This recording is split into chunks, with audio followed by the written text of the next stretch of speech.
ఓం నమ శివాయ. అరహర మహాదేవ శంభో శంకర. అందరికీ నమస్కారం అండి. కార్తీక పురాణము 28వ రోజు మనం చేయవలసిన పూజలు ఏమిటి, తెలుసుకోవాల్సిన నియమాలు ఏమిటి, ఈ వీడియో ద్వారా తెలుసుకుందామండి. ప్లీజ్ అండి, ఒకే ఒక లైక్ అండి, ప్లీజ్ రిక్వెస్ట్, ఒకే ఒక లైక్. 28వ రోజు బహుళ త్రయోదశి. నవగ్రహాలను ఆరాధించి ఉపవాసం ఉండాలి. ఉసిరి, ఉల్లి, సొరకాయ, గుమ్మడికాయ, వంకాయ తినకూడదు. శక్తి కొలది నువ్వులు, ఉసిరికాయలు దానంగా ఇవ్వాలి. దీర్ఘ రోగాలు మటుమాయమైపోతాయి. వశిష్ఠులు జనక మహారాజుకు దుర్వాసుని అవస్థలు గమనించితివా? తాను ఎంతటి కోపిష్ఠుడైనను వెనుక ముందు ఆలోచించక ఒక మహాభక్తుని శుద్ధినే శపించాడు. కనుకనే అతడు కష్టాల పాలైనాడు. కావున ఎంతటి గొప్పవారైనను వారు ఆచరించే కార్యాలు జాగ్రత్తగా తెలుసుకోవాలి. దుర్వాసనుడు భిక్షాముఖంతో చేయున్నది లేక శ్రీమన్నారాయణునికి నమస్కరించి తనను తరుముతున్న విష్ణు చక్రాన్ని చూచి భయపడుచు మళ్ళీ భూలోకంలోని అంబరీషుని వద్దకు వచ్చి, అంబరీష, ధర్మపాలన నా తప్పు క్షమించు, నన్ను రక్షించుము. నీకు నాపై గల అనురాగముతో ద్వాదశి పాలనకు నన్ను ఆహ్వానించితివి. కానీ నిన్ను కష్టాల పాలు చేసి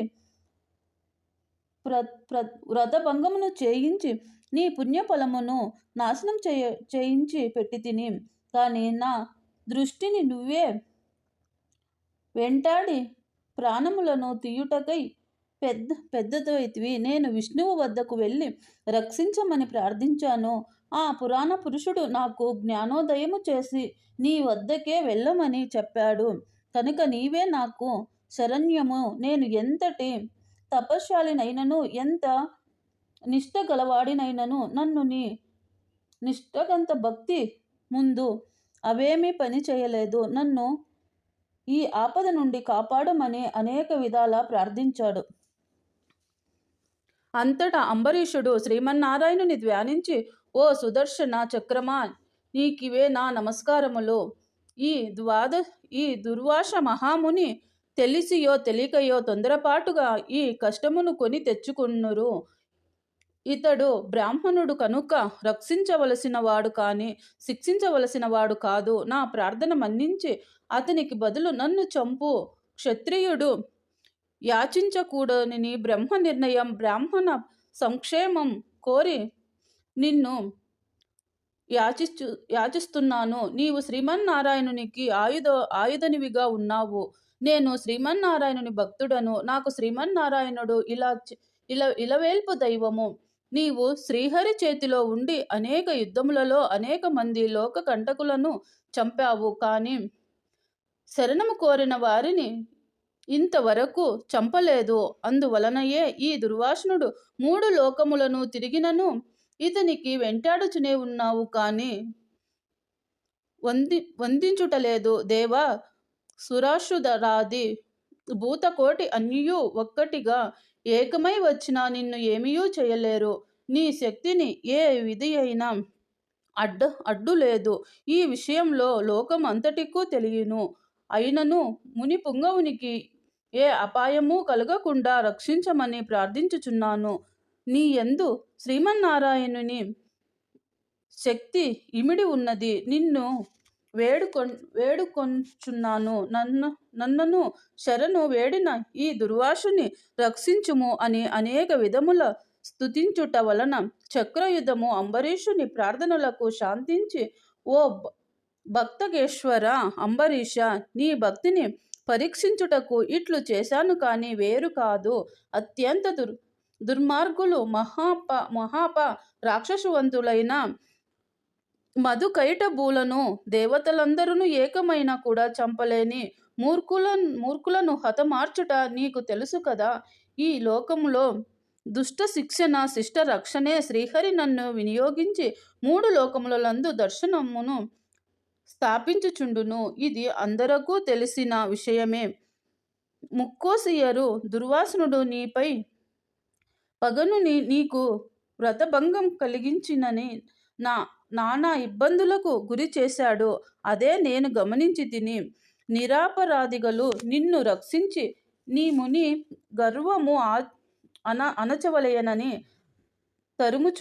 తరుముచుంటిని. ఈ దుర్వాసనుడు కూడా సామాన్యుడు కాదు. రుద్రాంశ సంభూతుడు, బ్రహ్మ తేజస్సు గలవాడు, మహా తపశ్శాలి. రుద్ర తేజియు భూలోకవాసులకు చంపగలదేమో కాని శక్తిలో నాకంటే ఎక్కువ ఏమీ కాదు.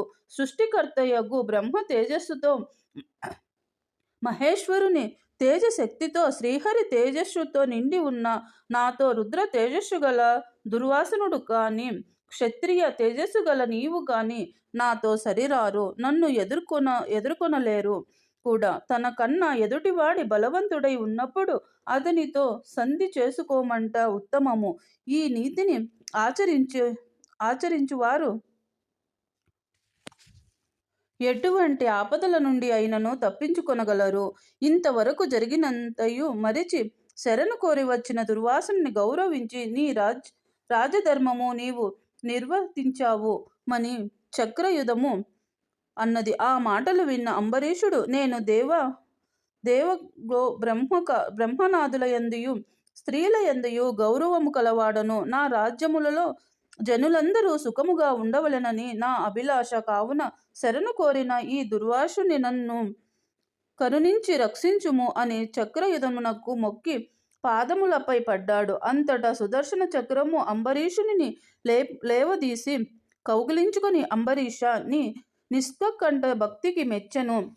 విష్ణు స్తోత్రము 3 కాలములయందు ఎవరు చదువుదురో, ఎవరు దాన ధర్మములతో పుణ్యఫలములను వృద్ధి చేసుకొందురో,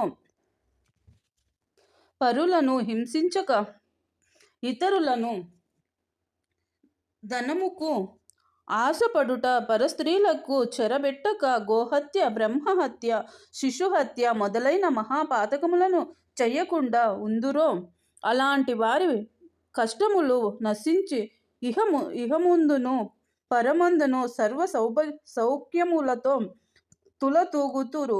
కనుక నిన్ను దుర్వాసుని రక్షించుచు నాను. నీ ద్వాదశి వ్రత ప్రభావము చాలా గొప్పది. నీ పుణ్యఫలము వలన ఆ ముని పుంగవుని తపశ్శక్తి పని చెయ్యలేదు అని చెప్పి అతని ఆశీర్వదించి అంతర్గమయ్యారు. స్కంద పురాణము 28వ భాగం.